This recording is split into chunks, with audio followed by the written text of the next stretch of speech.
তো বন্ধুরা তোমরা সবাই কেমন আছো? তো বন্ধুরা আশা করি তোমরা সবাই ভালো আছো। শুক্লাস বেঙ্গলি গণতে সবাইকে স্বাগত। তো বন্ধুরা আজকে আমি আরেকটা রেসিপি নিয়ে চলে এসেছি। আজকে আমি পমফ্রেট মাছ টমেটো দিয়ে ঝোল করব। তো বন্ধুরা মশলা নিয়েছি, এখানে পেঁয়াজ, আদা, রসুন, কাঁচা লঙ্কা পেস্ট করে নিয়েছি। আর এখানে মাছগুলোকে নুন হলুদ মেখে নিয়েছি। এখানে একটা টমেটো কেটে বড় সাইজের নিয়েছি। চলো মাছগুলো ভেজে নিই। তো বন্ধুরা কড়াই গরম হয়ে গেছে, মাছগুলো নুন হলুদ মেখে নিয়েছি। এখন আমি দিয়ে দেবো।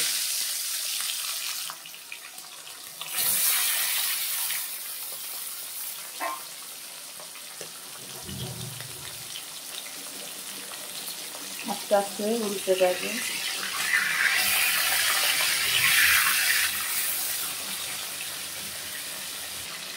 আমি আরেকবার মাছটাকে উল্টে দেবো।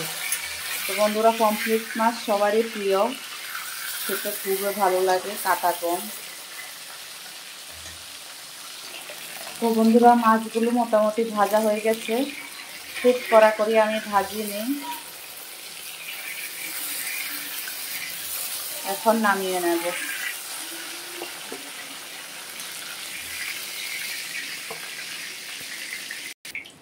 বন্ধুরা আমি আর নতুন করে তেল দিলাম না, আমি এ তেলটার ভিতরে কালো জিরা ফোড়ন দিয়ে দিলাম।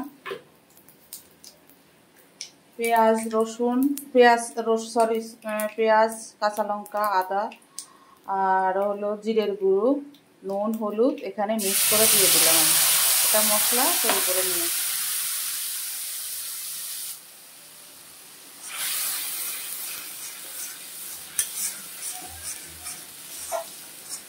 পমফ্রেট মাছ খেতে অনেক ভালো লাগে বন্ধুরা।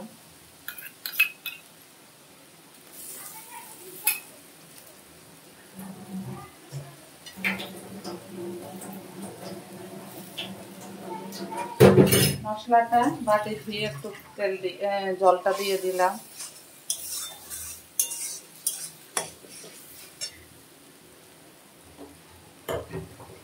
তো বন্ধুরা আমি টমেটোটা দিয়ে দিলাম।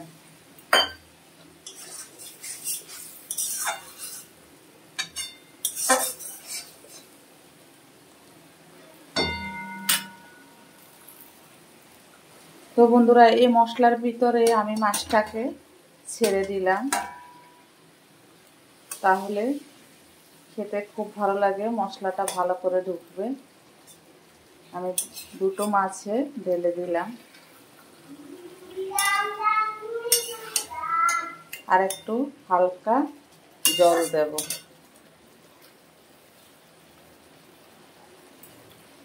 এই মাছটা একটু মাখা মাখাই রান্না করতে হয়, খেতে খুবই ভালো লাগে।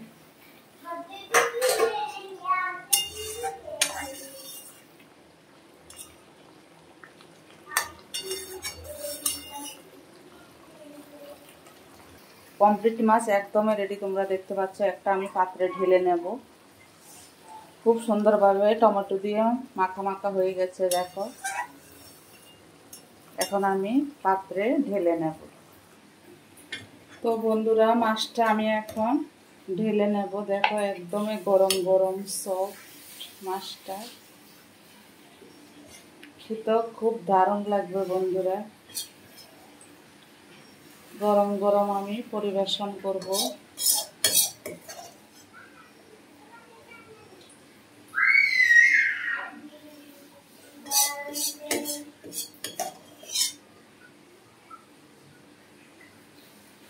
খুব সুন্দর হয়েছে। তো বন্ধুরা খেতেও দারুণ লাগবে। ভালো লাগলে পমফ্রেট মাছ রান্নাটা ভালো লাগলে like, share, comment, subscribe, notification করে দেবে। Tata, bye bye. সবাই সুস্থ থেকে ভালো থেকে দেখা হবে নেক্সট ভিডিওতে। টাটা।